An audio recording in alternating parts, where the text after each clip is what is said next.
Boa Vamos noite a sim. todos. Sejam todos muito bem-vindos a essa edição das Conversações Indispensáveis Sul-Americanas. Com hoje nosso convidado especial, o professor doutor André Regis de Carvalho. Só para dar um aviso inicial que está tendo tradução simultânea para o espanhol. Então, todos que desejarem podem acessar essa opção aí no seu dispositivo. Vou começar me apresentando. Eu sou Renan Apolônio Silva, sou advogado, participei do Seminário Sudamericano 2018, organizado pela Fundação Roble del Sur, e desde esse momento sempre estou colaborando em tudo que me pedem com os eventos dessa fundação. Vou apresentar um pouco mais sobre essa fundação. A Fundação Roble del Sur foi criada a partir do Grupo Roble, formado por argentinos e estadunidenses com vínculos com a América do Sul, e cujo propósito é promover a participação na esfera pública de pessoas com valores e princípios comuns, como o desenvolvimento de pessoas e grupos vulneráveis por meio da educação e do empreendedorismo, a participação política e cívica de cidadãos para fortalecimento da democracia nos países sul-americanos, etc. Hoje a Fundação conta com representantes em todos os países da América do Sul. E se bem que seus fundadores são membros e amigos da Igreja de Jesus Cristo dos Santos dos Últimos Dias, a Fundação atua de forma independente e tem realizado iniciativas com apoio de distintas organizações amigas, como a Universidade Brigham Young, de Utah, Estados Unidos, a G. Reuben Clark Law Society, uma associação internacional de juristas que defende liberdade religiosa, serviço pro bono e ética profissional, a United Religious Institution, a organização que promove diálogo interreligioso, entre outras instituições regionais e locais.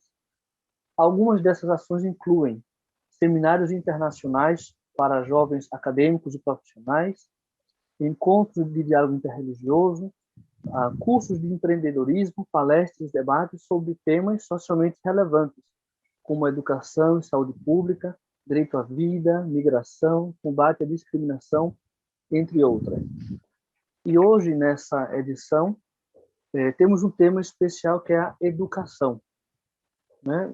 Vou fazer uma pequena apresentação sobre o tema.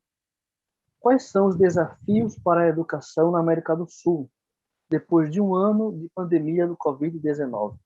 Com escolas fechadas, aulas online, dificuldades de conexão e adaptação às aulas, tudo isso somado a crises econômicas e emocionais, porque passam muitas famílias. Como recuperar a educação na América do Sul, não só para voltar ao nível de 2019, mas para alcançar um nível de excelência?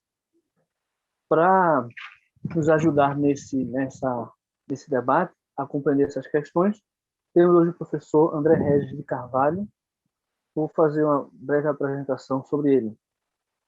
Ele é formado em Direito e Administração de Empresas, possui um mestrado em Ciência Política e um doutorado em Direito pela Universidade Federal de Pernambuco, um segundo mestrado e um doutorado em Ciências Políticas pela New School for Social Research, Nova York, Estados Unidos, como bolsista da Coordenação de Aperfeiçoamento do Pessoal de Nível Superior, CAPES, Brasil.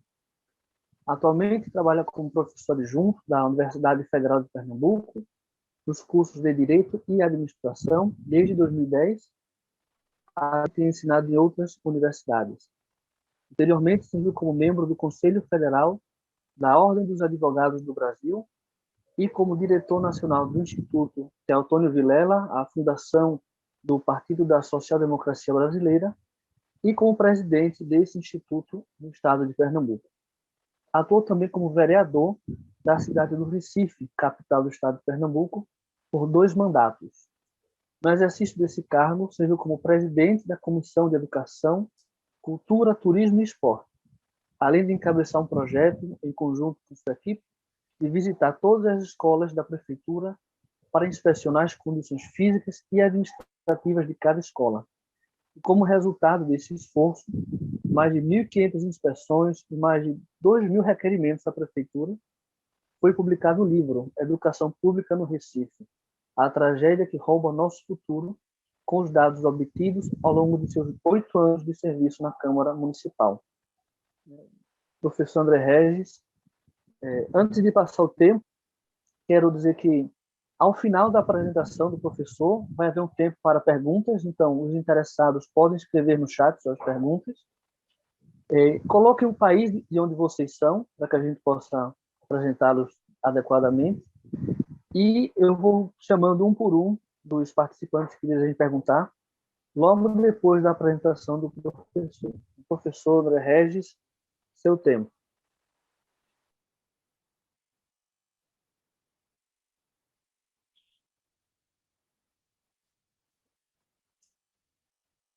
Posso começar, Renan?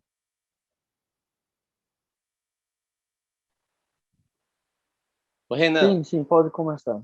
Tá me ouvindo bem? Estou ouvindo bem. Inicialmente, eu quero agradecer a Fundação Roble del Sul pelo convite, e especialmente a Renan Apoliano, que foi meu aluno, brilhante aluno, inclusive, na Faculdade de Direito do Recife.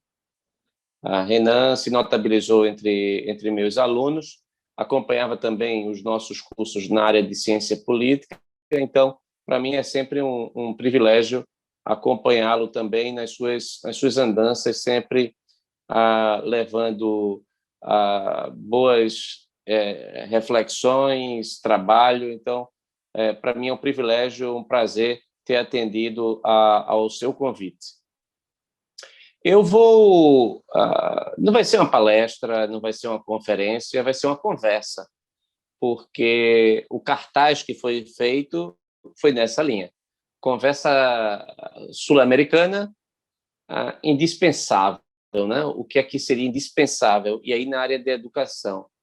Eu serei breve na minha apresentação, porque eu quero trazer mais elementos de reflexão, de questionamentos do que de respostas, e eu quero me colocar à disposição de vocês para que vocês possam estabelecer esse diálogo, né? Porque se é conversa, não pode ser um monólogo, né? Vocês também têm que participar. Então, esse é o que eu coloco. Peço já desculpas, porque eu tenho que encerrar às 8 horas, ou seja, do horário aqui, né, do Brasil, às 20 horas, em decorrência de um compromisso subsequente.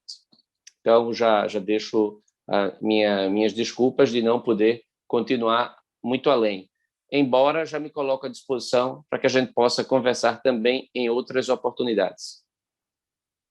Acredito que, aí iniciando de fato essa nossa conversa, e nós estamos falando da América do Sul, algumas observações, né? Primeiro é que há a integração na América Latina, especificamente na América do Sul, ela é muito pequena, não é? Então, os brasileiros não conhecem os demais países, os vizinhos, os seus vizinhos também não conhecem bem o Brasil, e não há uma grande circulação de pessoas, não há uma grande circulação de ideias. Isso muito em decorrência da extensão territorial e da falta de infraestrutura para que a gente possa viajar com segurança, com rapidez, livremente pelo continente. Então, isso é uma pena que a gente conheça tão pouco um dos outros. Então, uma iniciativa como esta, mesmo que à distância, ajuda a que a gente possa se conhecer melhor, né? Eu conheci todos os meus amigos, todas as minhas amizades da América Latina que eu tive, foi no ponto de encontro, foi em Nova York. Não foi aqui no Recife, não foi em outra cidade do Brasil, foi em Nova York, estudando, e aí tinha gente de toda a América Latina, e a gente sempre parava para discutir temas comuns como este. Então, a questão da educação, ela é absolutamente prioritária, primordial. Aí você vai dizer, sim, mas o que ele está dizendo, isso é o óbvio, é verdade. O drama é que, apesar de ser o óbvio, esse óbvio não é enxergado. Os governos não têm uma estratégia, uma abordagem correta em termos de educação. Todos os governos de todos os países da América Latina. Nós passamos vergonha, toda a América do Sul passa vergonha no que se refere à educação. E isso faz com que a gente tenha uma competitividade comprometida para o futuro. Nesse mundo de completa transformação que nós estamos vivendo, perceba que a pandemia traz a crueldade da realidade. Qual foi a contribuição de todo o nosso continente para o combate ao Covid-19, à pandemia? Quantas instituições de pesquisa?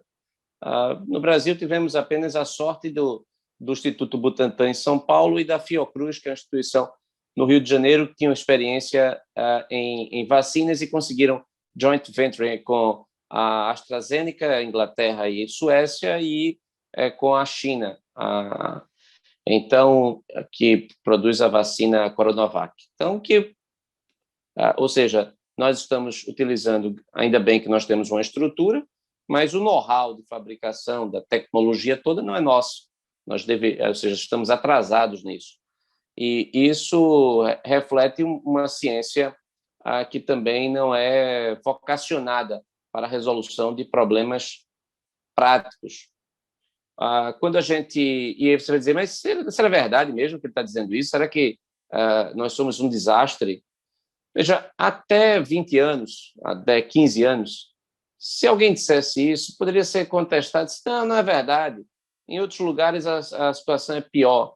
Então, ficaria simplesmente o que a gente chama aqui de achismo.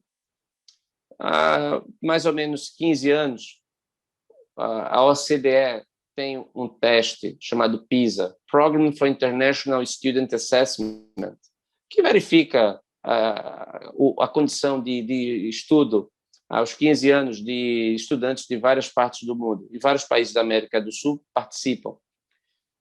E nesse teste você tem o conhecimento é testado em matemática, a sua língua materna e ciências.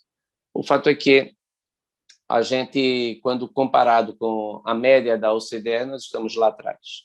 Os países mais desenvolvidos estão abrindo a dianteira em relação a gente, porque o seu sistema educacional progride e o nosso não. Raras exceções, o Chile é o primeiro colocado entre os países da América do Sul, mas sem um desempenho que possa colocá-lo numa condição de primeira linha, primeiro time. Então, é vergonhoso que os países da América do Sul que participam, exemplo do Brasil, do Uruguai, da Argentina, a gente passe tão mal, né? Então, mais outros, como países como o México, país grande, também não vai bem. Então, o fato é que a gente tem um termo de comparação. E nesse termo de comparação a longo prazo, o que está caracterizado é uma estagnação, mas uma estagnação nossa, enquanto que os outros progridem. Então, casos como Singapura, casos como a China, por exemplo, a China, a região de Pequim, de Beijing, já está em primeiro lugar no teste do PISA. Em países como Finlândia, como Suécia, toda vez que o PISA sai um resultado adverso, se para se discutir, para planejar, para que o resultado posterior seja de melhora. Ou seja, há um debate público em termos da performance dos estudantes.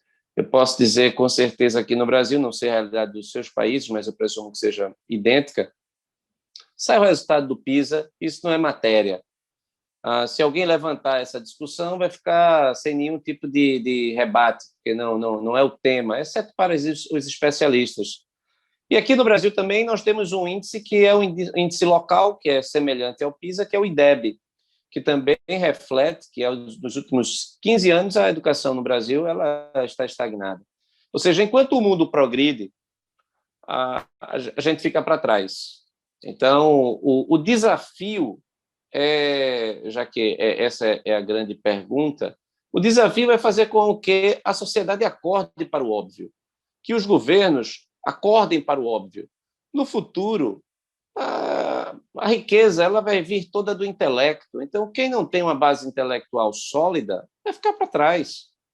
No passado, nós tínhamos, e aqui eu acho que a nossa base histórica era de metais preciosos, cana, café, algodão, produtos de exportação que eram commodities.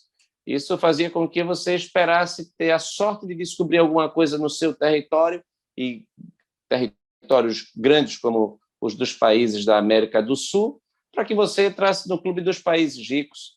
Você pode ter o minério que for hoje.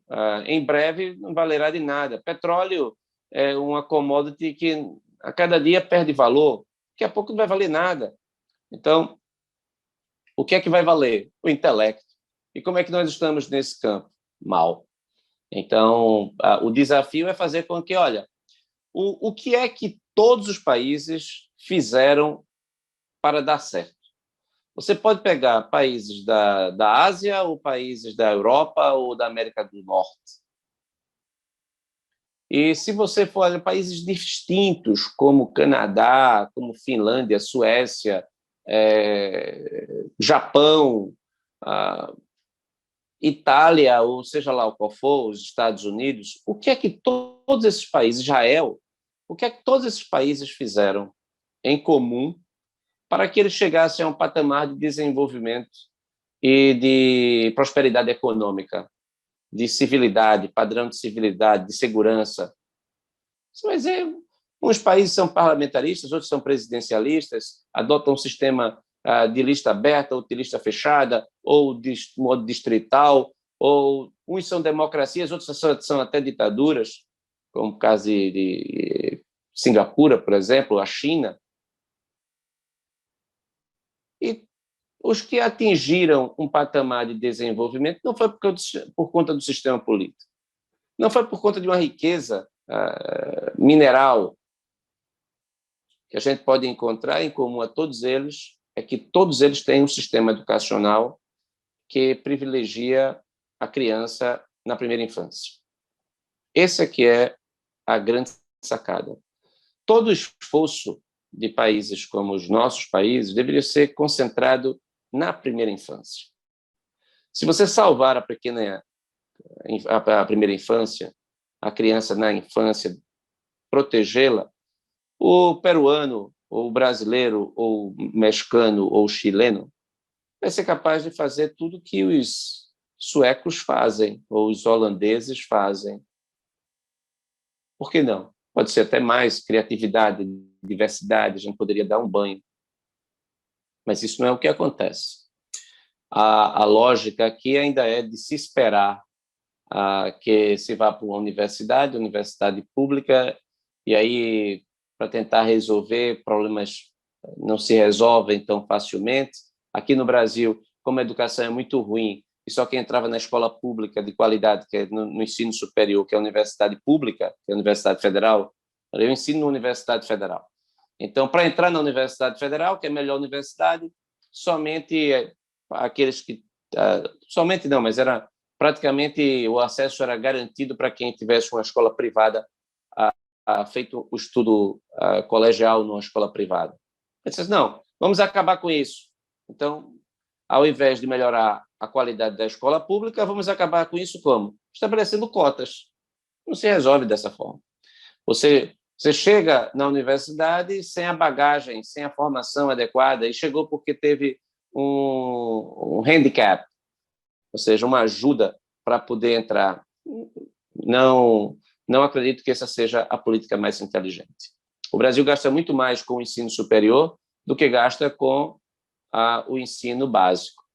A gente precisa inverter essa ordem de prioridades. O Brasil gasta muito com o combate à corrupção de forma ineficaz, porque gasta muito com instituições de controle, com o judiciário pesado, com o Ministério Público pesado, com órgãos de controle de todos os tipos. E não consegue combater a corrupção. Porque o problema da corrupção não é você ter órgãos que combatam a corrupção, porque é mais fácil até os corruptos entrarem nos órgãos e corromperem também os órgãos. Aí você cria um sistema duplamente caro, porque é caro manter a estrutura para combater a corrupção. Nem vai combater a corrupção, nem essa estrutura vai ser barata. Então, você termina pagando duas vezes o custo. E aí, como é que você sairia dessa equação? Através da educação, povo educado e civicamente educado. Essa seria a grande sacada, a grande forma da gente entrar para o clube dos países prósperos, civilizados. Então, é preciso colocar na agenda o desafio, é colocar na agenda o óbvio. Então, lideranças como vocês, jovens de liderança como vocês, deveriam ter como causa a primeira infância, a educação básica, para que houvesse... É muito simples, a fórmula é muito simples. Cuidou da criança na escola, a criança vai para uma escola e sai educada, o país prospera. Eu vou contar uma historinha aqui só para a gente descontrair, já que é uma conversa. Suponhamos que você mora num edifício, num prédio, e se mude para o seu lado o apartamento um russo.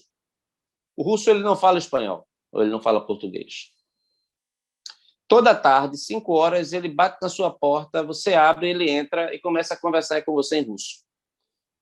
E ele conversa, você fica com vergonha de não atendê-lo, você fica escutando ele falar, ele já está, depois de um passar de um tempo, ele já está com intimidade com você, porque ele vai lá todo dia e conversa com você, ele abre o refrigerador, pega uma cerveja, abre, fica bebendo a cerveja com você, e você termina bebendo a cerveja, ele fala e você escuta. Todo dia você chega para um amigo e diz, olha, todo dia o russo vai lá em casa, 5 horas da tarde, eu não posso nem mais sair, 5 horas da tarde eu tenho que esperar o meu vizinho russo chegar para conversar comigo. Mas ele conversa e eu não entendo nada. Esse é o caso com você, que você tem mais do que 20 anos, né? Agora, esse mesmo russo, pela manhã, todo dia ele desce para jogar futebol com uma criança que mora de 7 anos de idade e outra com 5 e a outra com de 4, e eles jogam futebol todos os dias no parquinho do condomínio. Com 6 meses, o que é que vai acontecer? Você vai ficar louco de todo dia ter que falar com esse russo sem entender uma palavra, e em 6 meses, todas as crianças que jogam futebol com o russo estarão falando russo, porque ele fala com as crianças russo. Então, a criança, ela aprende pela observação, pelo ouvido. Então, se ela escuta um idioma, na idade que ela está receptiva a aprender, ela aprende inevitavelmente. Então, se você pegar uma criança e botar a criança só para assistir televisão em francês, só bota ela para assistir esse francês, ela vai aprender francês. Ela vai aprender italiano, vai aprender o que quiser. A primeira infância é uma janela de oportunidades que não pode ser perdida. E todos nós desperdiçamos este momento. Então, é como se você olhasse uma criança não com um olhar humano, e sim econômico. Toda vez que você olhasse uma criança que estivesse nas ruas das nossas cidades, e em idade escolar, deveria estar na escola aprendendo, e você quantificasse aquilo, você iria perceber o desperdício de recursos monetários, inclusive. Porque uma criança, quando ela é educada adequadamente, ela cresce. Quando ela cresce, educada, ela vai trabalhar, vai ter posições importantes, ela vai pagar impostos, ela vai ser exigente porque ela paga impostos, ela vai produzir riquezas, ela vai ajudar na elevação do padrão de vida coletivo. Agora, quando uma criança ela tem negado o direito à educação, ela não vai para a escola, ela vai ser um analfabeto, ou um analfabeto funcional, que não entende temas abstratos. Quando ela chegar na idade adulta, ela vai para a miséria, ou então, como é o caso do Brasil, que a Constituição determina, ela vai ter que entrar num programa de assistência social.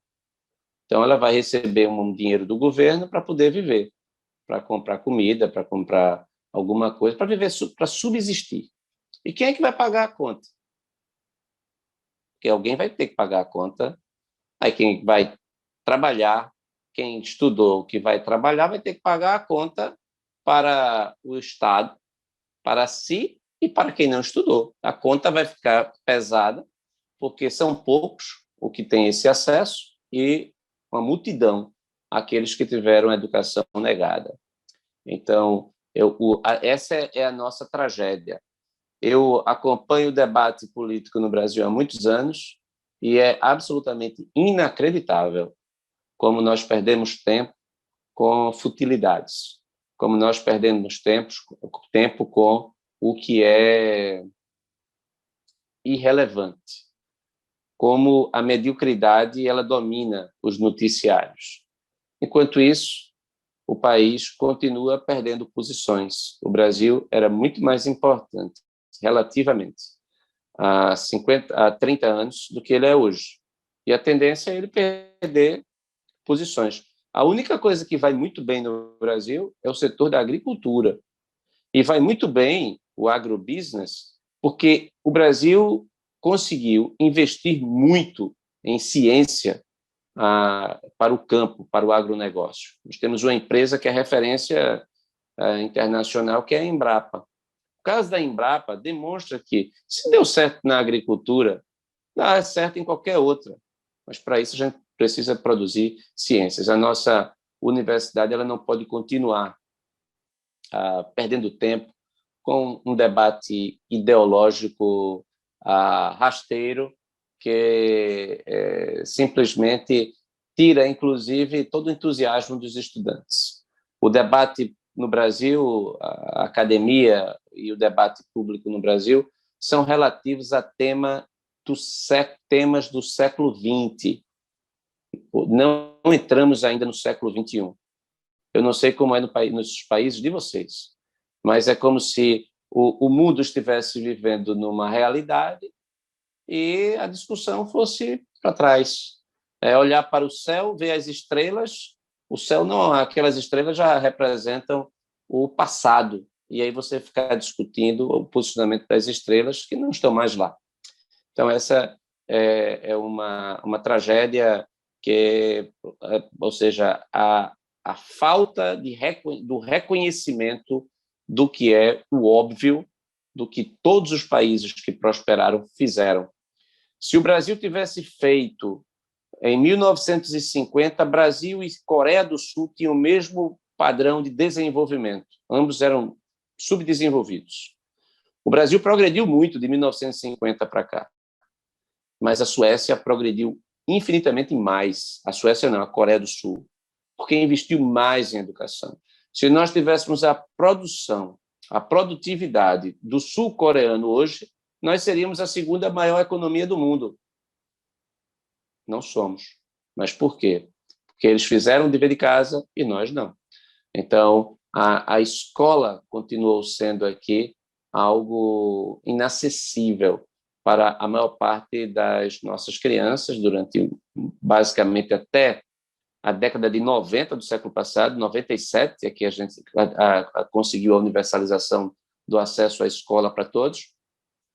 E de lá para cá, você tem praticamente todas as crianças, todas não, 97% das crianças nas escolas, mas as escolas não são boas. As escolas não permitem que as crianças saibam matemática, por exemplo. Como é que você vai esperar que o país possa competir no futuro se as suas crianças não sabem matemática, né? Então, essas são reflexões que eu gostaria de trazer para vocês, me colocar à disposição para a continuidade da nossa conversa. Muito obrigado pela atenção.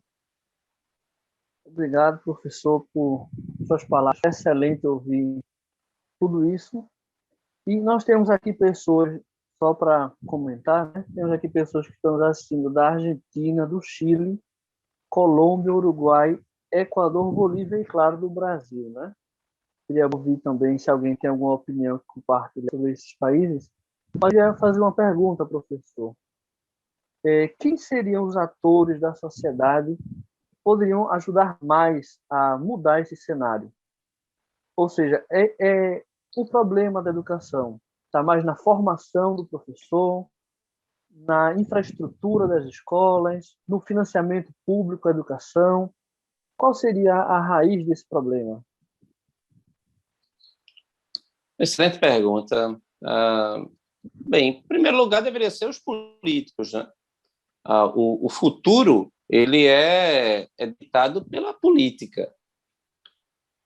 Os partidos políticos são as únicas instituições com o objetivo, com a finalidade de pensar o futuro. Se os partidos não pensam o futuro, o país não tem nenhum tipo de discussão razoável nesse sentido. Não é papel do Ministério Público pensar o futuro. O comportamento dele é de fiscal da lei. Não é papel da magistratura pensar o futuro. Pensar o futuro é coisa da política. Agora, você pode fazer a política dentro ou fora dos próprios partidos, não é? Então, eu estou dizendo que os atores políticos, e aí você pode ter entidades da sociedade, fundações de grandes empresas, por exemplo, que possam procurar fomentar a discussão. Você tocou aí no caso dos professores. O que eu tenho observado também é que, assim, no caso do Brasil, não sei o caso em outros países, né, de vocês, mas aqui o arcabouço de proteção ao servidor público é muito grande. Então, quando se entra no serviço público, praticamente não se sai mais. E os professores, muitas vezes, eles têm uma pauta que é corporativa, uma pauta que é o quanto é melhor para o professor. E muitas vezes isso pode colidir com o que é melhor para os alunos. Você pode ser entre investir em infraestrutura para melhorar, como você colocou, uma escola, ou aumentar o salário dos professores. Você acha que os professores vão preferir o quê? Melhoria na infraestrutura ou aumentar o seu salário? Eu não tenho a menor dúvida que vão preferir aumentar o seu salário. Então, isso é algo... E aqui no Brasil, veja, a gente tem a mania, eu acho que também isso é um hábito, talvez, no restante da América Latina, de estabelecer percentuais mínimos para a despesa, para investimentos. Como se, estabelecendo um percentual mínimo, você pudesse garantir o sucesso. Aqui a Constituição manda que os municípios têm que destacar 25% de todo o orçamento para a educação. A cada ano, sabe o que acontece? A fatia dos 25% que é destinada ao pagamento de professores só faz aumentar. Então, a fatia relativa a toda a manutenção da escola vem a diminuir. Então, isso é um ponto importante, né, que a gente deve salientar. Mas, enquanto a gente tiver essa lógica de democracia pelos partidos, os partidos é que deveriam trazer essa maior essa preocupação prioritária pela educação, mas isso não vejo que aconteça. Simplesmente nós tivemos eleições presidenciais há 2 anos e vamos ter daqui a 1 ano e alguma coisa, e simplesmente a educação não é tocada. Assim, o que é que fazer? Até mesmo porque também temos um problema federativo, é que a competência para a educação no plano das crianças na primeira infância é do prefeito, não é do presidente da República. E nós temos 5.500 prefeitos, então não há uma boa articulação desses prefeitos. E os prefeitos não têm, muitas vezes, a dimensão da importância da escola.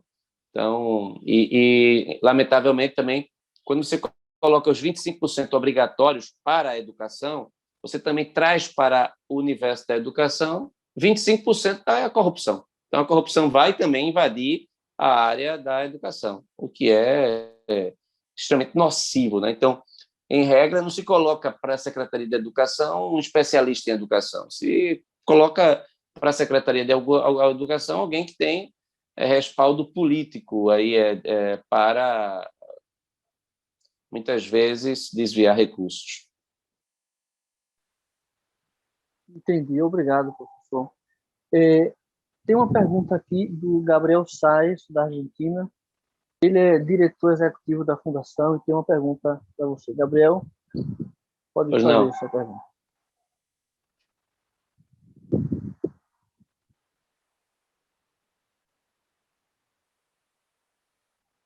Gabriel, tu micrófono.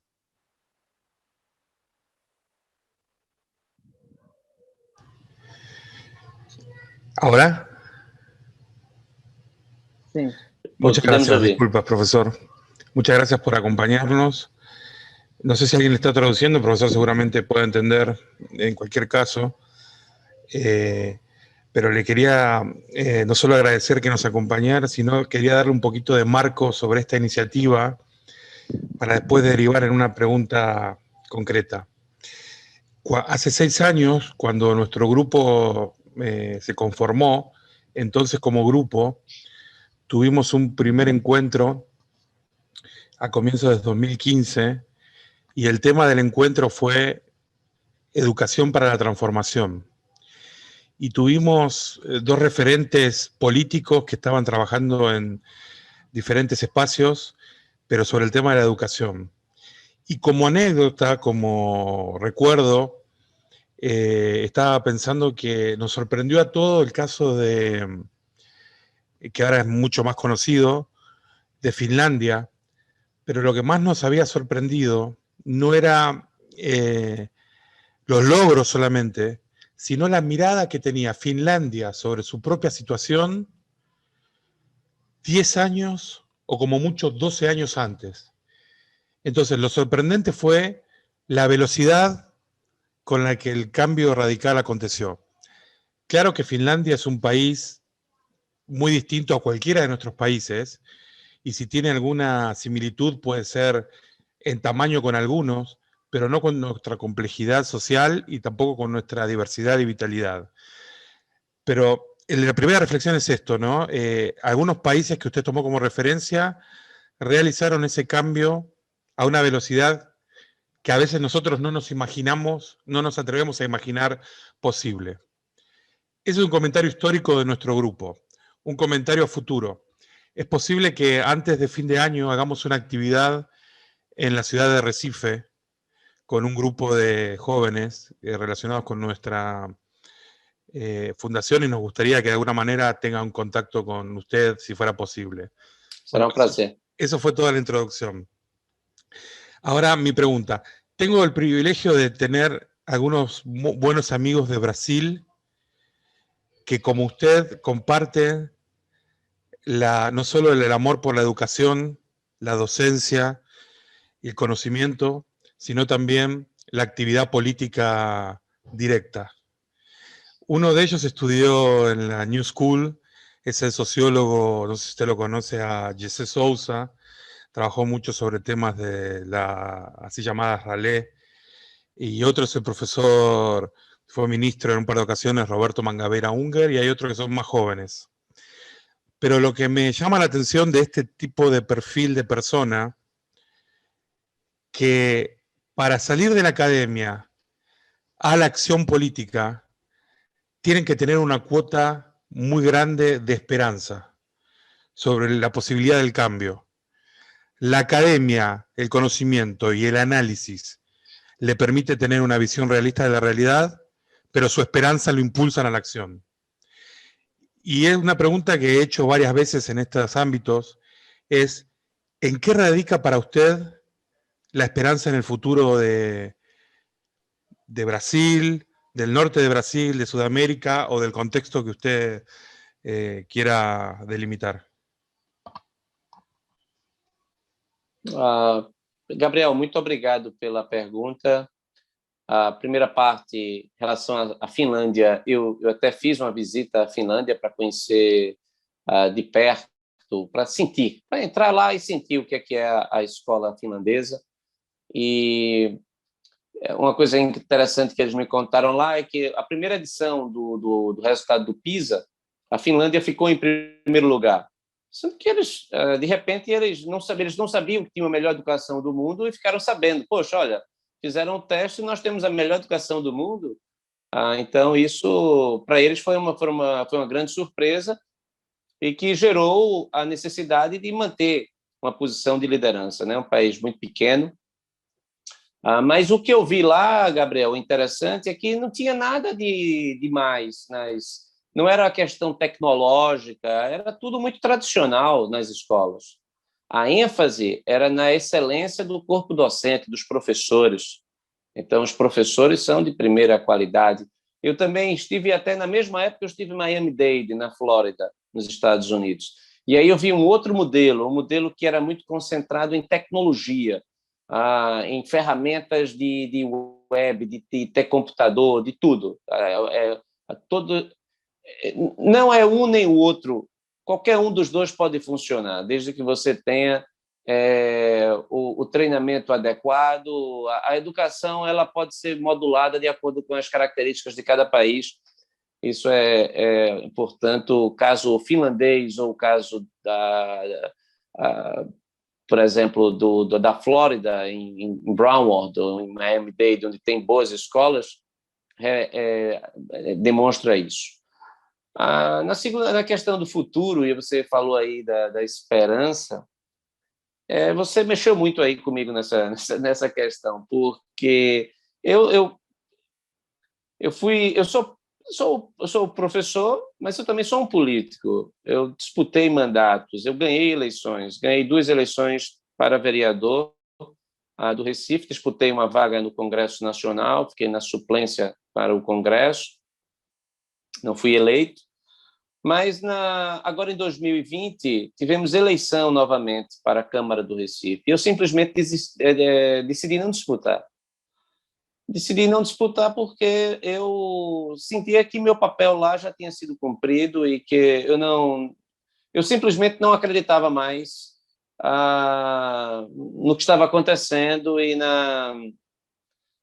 eu achava que a arena não era mais aquela.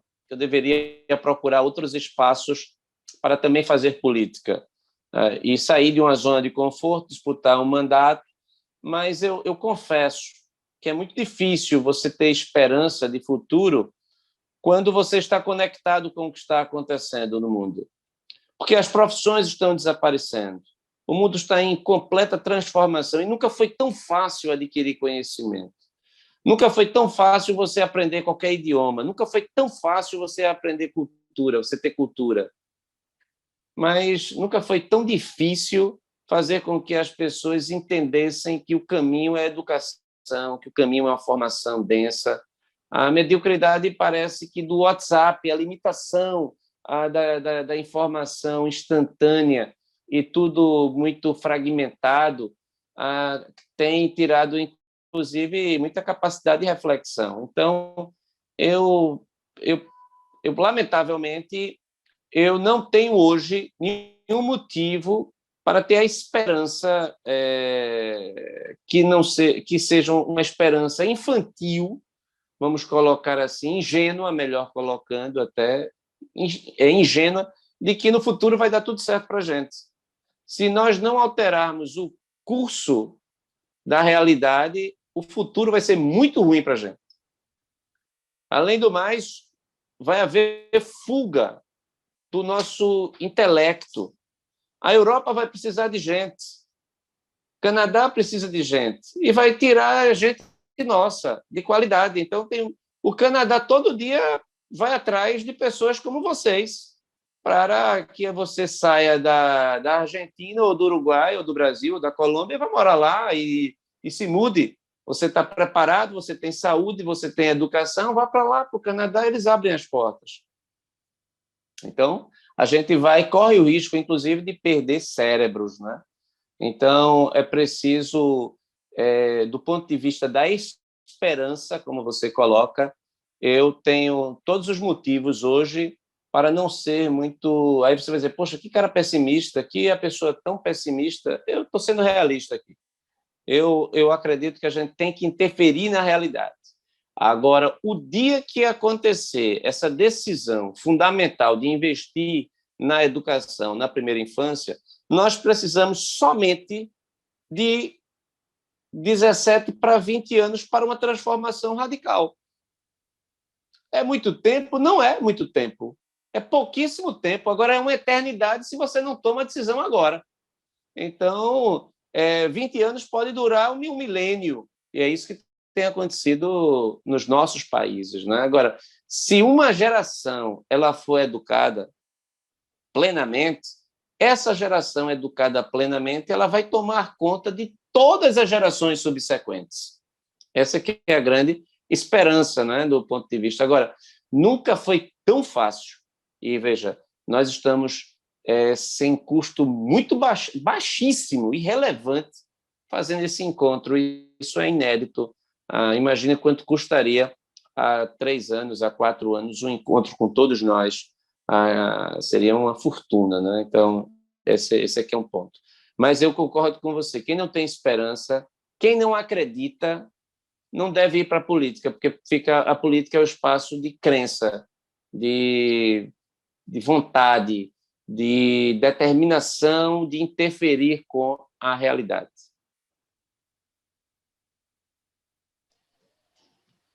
Profesor, discúlpeme, yo, sin el permiso de Renan, visité, cuando él organizó esta conversa, su página de Facebook y lo stalkeé, pero fue muy rápido, no, no me entienden tal. Y vi que la foto principal, no sé si la de portada, era usted con muchos alumnos.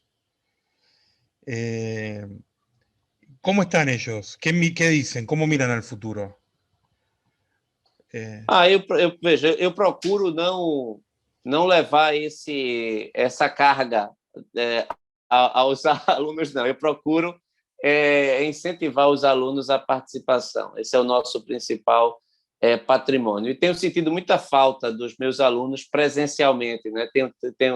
Nesse período de pandemia, eu tenho dado aula de casa, né? Como eu estou falando com vocês. E geralmente os alunos não abrem a câmera, então eu nem sei quem eles são, só vejo o nomezinho. Aqui, pelo menos, eu estou vendo vocês. Isso já ajuda na interação. Y muchos de los que tienen la cámara apagada yo los conozco y bueno, sí, es una lucha permanente en todos los ámbitos. Pero, perdón, Renan. Não, sem problema, Gabriel.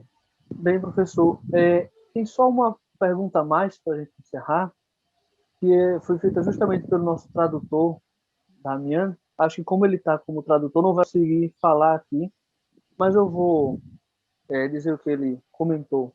Ele disse que quando você falou sobre o passado, né, que o Brasil e outros países estão ainda muito presos no século XX, ele lembrou das discussões universitárias na Argentina, que também se baseou muito nisso. E a pergunta é para deixar de olhar para o passado e começar a olhar para o futuro.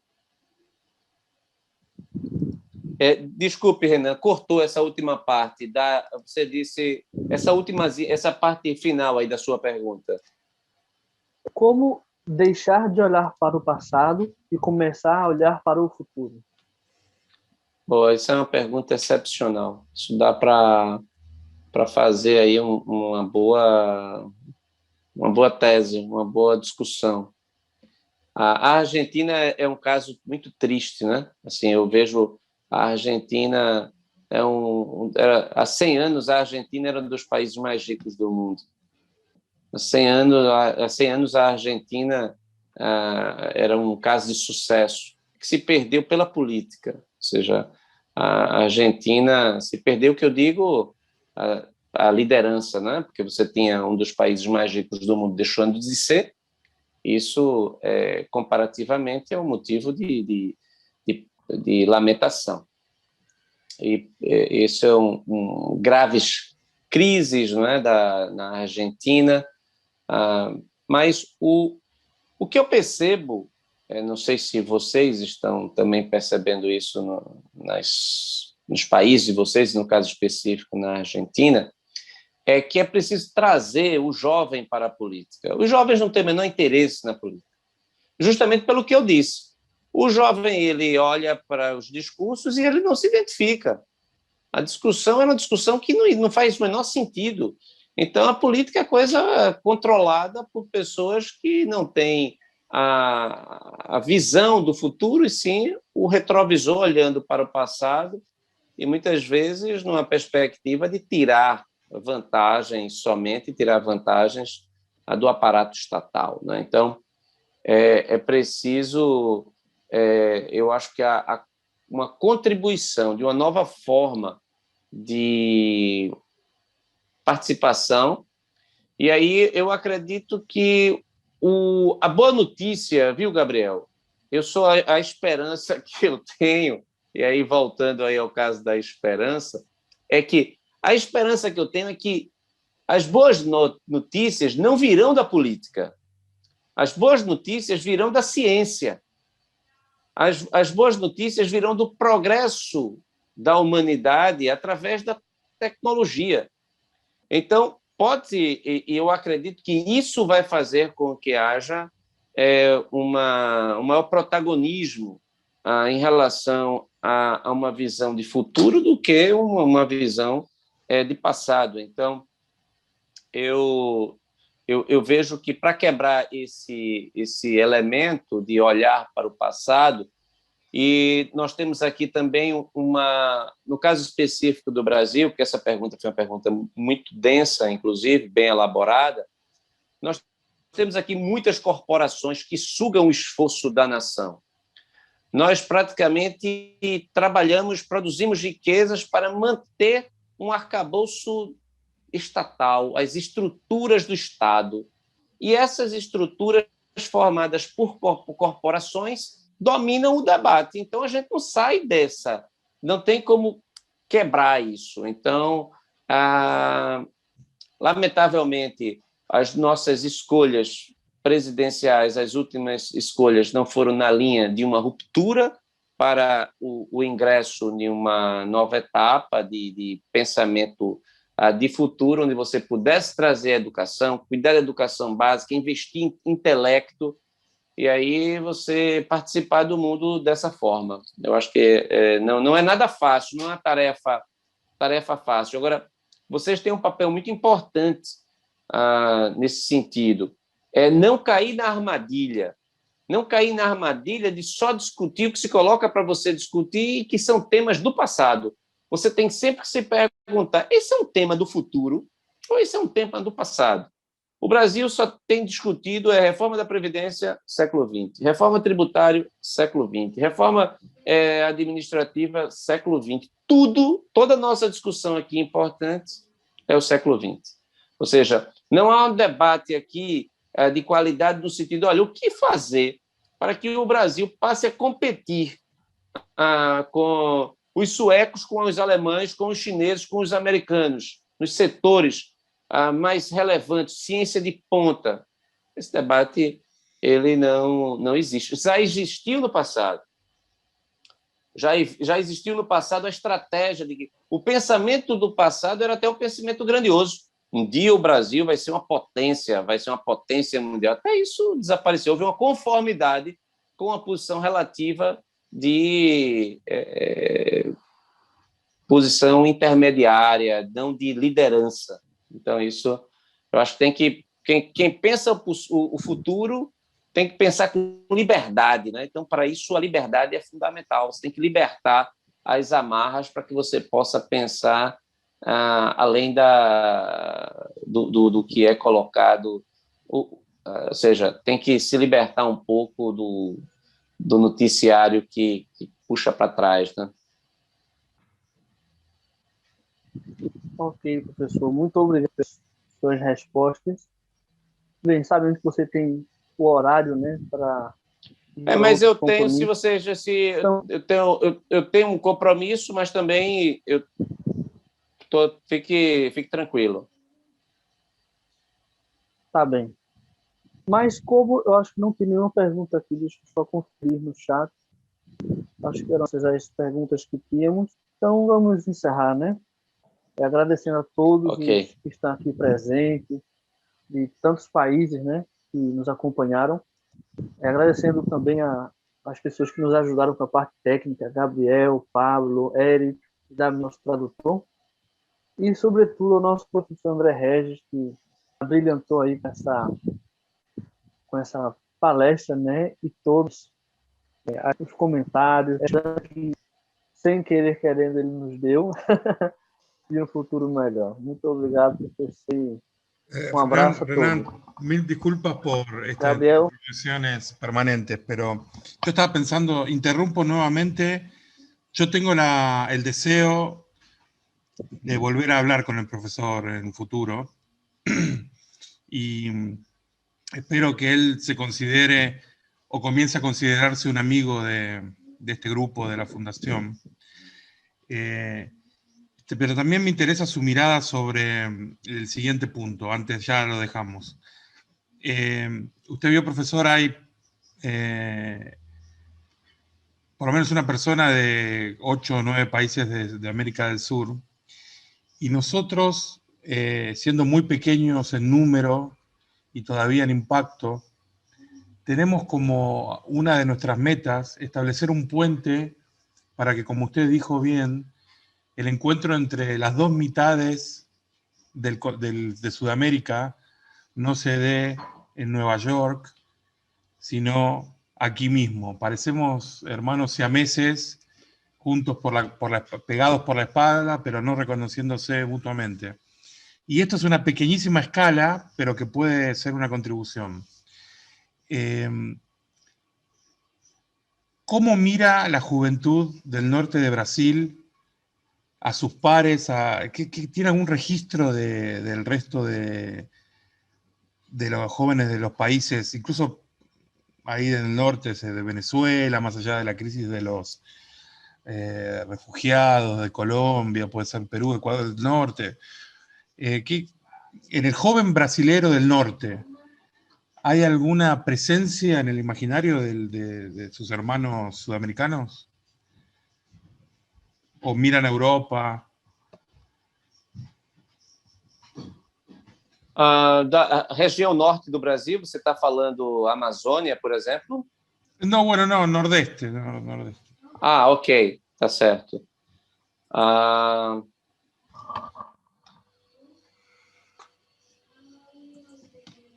Bem, eu diria que nós estamos, pela nossa tradição, o nosso contato é com a Europa.